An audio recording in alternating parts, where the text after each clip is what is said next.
தொடர்ந்து முதன்மை செய்திகளை பார்க்கலாம். இந்த நேரத்திற்கான தலைப்புச் செய்திகள். திருச்சியில் பிரம்மாண்டமாக கட்டப்பட்டு வரும் நூலகத்துக்கு கலைஞர் பெயர் சூட்டப்பட்டிருப்பதாக கொள்கை விளக்க குறிப்பில் தான் பார்த்ததாகவும், ஆனால் காமராஜர் பெயர் சூட்டப்படும் என என்று முதலமைச்சர் மு.க.ஸ்டாலின் சட்டப்பேரவையில் அறிவித்துள்ளார். அதிமுக பாஜக கூட்டணி பொருந்தாத கூட்டணி என்றும், தமிழ்நாட்டில் தேசிய ஜனநாயக கூட்டணி ஆட்சி அமைக்கும் என்பது நகைச்சுவையாக இருப்பதாக விசிக தலைவர் திருமாவளவன் தெரிவித்திருக்கிறார். அதிமுக, தாவிக, பாஜக ஆகிய கட்சிகளுக்கிடையே இரண்டாவது கட்சி யார் என்பதில்தான் போட்டி நடந்து கொண்டிருப்பதாக அவர் கூறியிருக்கிறார்.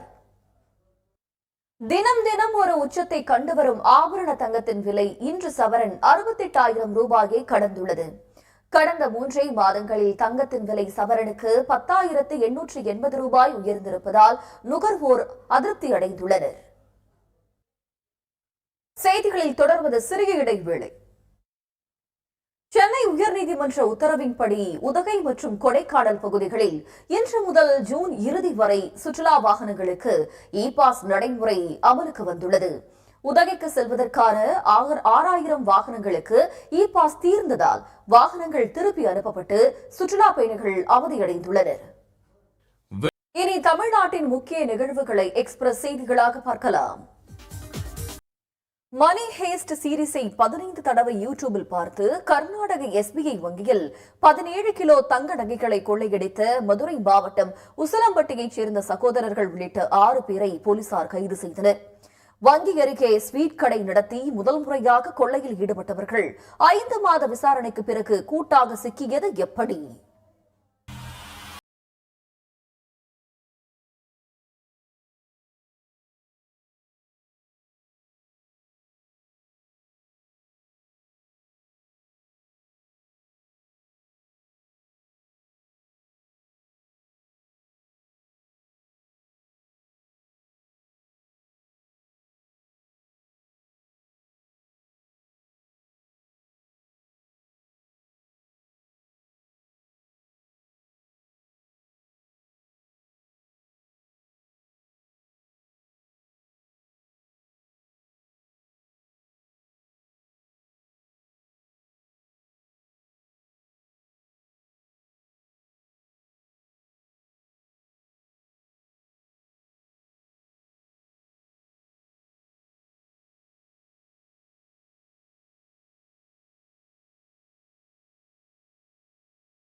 மக்களவையில் வக்ஃபு வாரிய சட்ட திருத்தத்திற்கு தமிழ்நாட்டைச் சேர்ந்த எம்பிக்கள் கடும் எதிர்ப்பு பதிவு செய்தனர். ஒன்றிய பாஜக அரசு பிளவுவாத அரசியலில் ஈடுபடுவதாகவும் வக்ஃபு சொத்துக்களை கையகப்படுத்தும் நோக்கத்தில் இந்த மசோதா கொண்டுவரப்பட்டதாகவும் குற்றம் சாட்டினர். இனி தமிழ்நாட்டின் முக்கிய நிகழ்வுகளை எக்ஸ்பிரஸ் செய்திகளாக பார்க்கலாம். தமிழ்நாட்டில் அருப்புக்கோட்டை, ஸ்ரீவில்லிபுத்தூர், கொடைக்கானல் உள்ளிட்ட இடங்களில் கனமழை பெய்தது. இன்று நீலகிரி, கோவை உள்ளிட்ட 12 மாவட்டங்களில் கனமழைக்கு வாய்ப்பிருப்பதாக வானிலை ஆய்வு மையம் தெரிவித்துள்ளது. புதுச்சேரியை சேர்ந்த 30க்கும் மேற்பட்ட கொலை கொள்ளை வழக்குகளில் தொடர்புடைய பிரபல ரவுடி கடலூரில் என்கவுண்டர் செய்யப்பட்டிருக்கிறார். நெடுஞ்சாலையில் வாகனங்களை சேசிங் செய்து மிரட்டி பணம் பறித்தவர் கொல்லப்பட்டதன் பின்னணி என்ன? வக்ஃபு வாரிய சட்டத்தில் என்ன மாதிரியான திருத்தங்களை ஒன்றிய அரசு மேற்கொண்டுள்ளது என்று விரிவாக பார்க்கலாம். அதிமுக மூத்த தலைவர் தம்பிதுரை டெல்லியில் ஒன்றிய அமைச்சர் நிர்மலா சீதாராமனை சந்தித்து பேச்சுவார்த்தை நடத்தினார். இனி முக்கிய நிகழ்வுகளை ஒரு நிமிட செய்திகளாக பார்க்கலாம். சென்னையில் மீண்டும் ராட்வீலர் நாய் கடித்ததால் சர்ச்சை ஏற்பட்டுள்ளது. பூங்காவுக்கு நடைபயிற்சிக்கு சென்ற முதிய தம்பதி மீது நாய் பாய்ந்ததால் நிர்வாண நிலையில் முதியவர் தப்பி போடும் சிசிடிவி காட்சி வெளியாகி பரபரப்பை ஏற்படுத்தியுள்ளது. நாயை ஏவியதாக புழல் காவல் நிலையத்தில் அளிக்கப்பட்ட புகாரின் பேரில் நாயின் உரிமையாளர் மீது வழக்கு பாய்ந்ததன் பின்னணி என்ன? அண்மை செய்திகளுக்கு தொடர்ந்து இணைந்திருங்கள் சன் நியூஸ் தொலைக்காட்சியுடன். இந்த நேரத்திற்கான தலைப்புச் செய்திகள். இனி முக்கிய நிகழ்வுகளை ஒரு நிமிட செய்திகளாக காண்போம். சென்னையில் நொச்சிக்குப்பம் முதல் முள்ளிக்குப்பம், சீனிவாசபுரம், உலகம் முழுவதும் நடைபெற்ற முக்கிய நிகழ்வுகள் சிலவற்றை முதன்மை செய்திகளாக இப்போது பார்க்கலாம். இடைவேளைக்கு பிறகு முதன்மை செய்திகளை தொடர்ந்து பார்க்கலாம்.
வணக்கம். செய்திகளை விரிவாக பார்ப்பதற்கு முன்பாக முதலில் இந்த நேரத்திற்கான தலைப்புச் செய்திகள். செய்திகளில் தொடர்வது சிறிய இடைவேளை. திருப்பூர் மாவட்டம் ஊத்துக்குளி அருகே மழை வெள்ளத்தில் தரைப்பாலம் அடித்துச் செல்லப்பட்டதால் 5க்கும் மேற்பட்ட கிராமங்களுக்கான போக்குவரத்து. அந்தியூர் காட்டில் சந்தன மரம் வெட்டச் சென்றவர்களுக்கு இடையே ஏற்பட்ட மோதலில் இளைஞரை தலை துண்டித்து கொலை செய்து எரித்துவிட்டு வனத்துறையினர் சுட்டுக் கொன்றதாக நாடகமாடியது ஏன் என்பது பற்றி கைதான கூட்டாளி போலீசில் பரபரப்பு வாக்குமூலம் அளித்தார். பாலியல் தொடர்பில் அரங்கேறிய கொலையின் பின்னணி என்ன?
ஆளுநர்கள் அனுப்பி வைக்கும் மாநில அரசுகளின் பரிந்துரைக்கப்பட்ட மசோதாக்கள் மீது குடியரசுத் தலைவர் 3 மாதங்களில் முடிவெடுக்க வேண்டும் என உச்சநீதிமன்றம் கால நிர்ணயம் செய்துள்ளது. உலகம் முழுவதும் நடைபெற்ற முக்கிய நிகழ்வுகள் சிலவற்றை முதன்மை செய்திகளாக இப்போது பார்க்கலாம். வணக்கம். உலகம் முழுவதும் நடைபெற்ற முக்கிய நிகழ்வுகள் சிலவற்றை முதன்மை செய்திகளாக இப்போது பார்க்கலாம். இடைவேளைக்கு பிறகு விரைவுச் செய்திகளை தொடர்ந்து பார்க்கலாம். இனி முக்கிய நிகழ்வுகளை ஒரு நிமிட செய்திகளாக பார்க்கலாம். வணக்கம். காலை 6 மணி செய்திகளை விரிவாக பார்ப்பதற்கு முன்பாக முதலில் தலைப்புச் செய்திகள். இனி செய்திகளை விரிவாக பார்க்கலாம். புதிய சட்டத்தின்படி வக்ஃபு வாரிய உறுப்பினர்களை நியமிக்க இடைக்கால தடை விதித்த உச்சநீதிமன்ற உத்தரவுக்கு வரவேற்பு தெரிவித்திருக்கும் முதலமைச்சர் மு க ஸ்டாலின் பிற்போக்குத்தனமான விதிகளை மறு ஆய்வு செய்த நீதித்துறைக்கு நன்றி தெரிவித்திருக்கிறார். இனி முக்கிய நிகழ்வுகளை ஒரு நிமிட செய்திகளாக பார்க்கலாம். உச்சநீதிமன்றம் குறித்த குடியரசு துணைத் தலைவர் ஜெகதீப் தன்கரின் கருத்துக்கள் அறமற்றவை என்று திமுக துணை பொதுச் செயலாளர் திருச்சி சிவா விமர்சித்துள்ளார். குட் பேட் அக்லி படத்தில் நடித்த பிரபல மலையாள நடிகர் ஷைன் டாம் சாக்கோ மீது பிரபல மலையாள நடிகை பாலியல் புகார் அளித்திருக்கும் சம்பவம் பரபரப்பை ஏற்படுத்தியுள்ளது.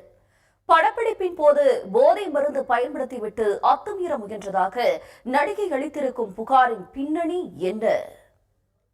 பூமியில் இருந்து 124 ஒளியாண்டுகள் தொலைவில் இருக்கும் கோள் ஒன்றில் உயிரினங்கள் இருப்பதற்கான வலுவான ஆதாரங்கள் கிடைத்திருப்பதாக விஞ்ஞானிகள் கூறியுள்ளனர். இந்தியாவிலேயே முதல் முறையாக விண்வெளி தொழில்நுட்பத்தில் முதலீடுகளை ஈர்க்கவும் வேலை வாய்ப்புகளை உருவாக்கவும் விண்வெளி தொழிற்கொள்கை 2025க்கு தமிழ்நாடு அமைச்சரவை ஒப்புதல் அளித்திருக்கிறது. 2022ஆம் ஆண்டு கோவையில் நடந்த கார் குண்டுவெடிப்பு சம்பவம் தொடர்பாக மேலும் 5 பேர் மீது என்ஐஏ அதிகாரிகள் குற்றப்பத்திரிகை தாக்கல் செய்துள்ளனர்.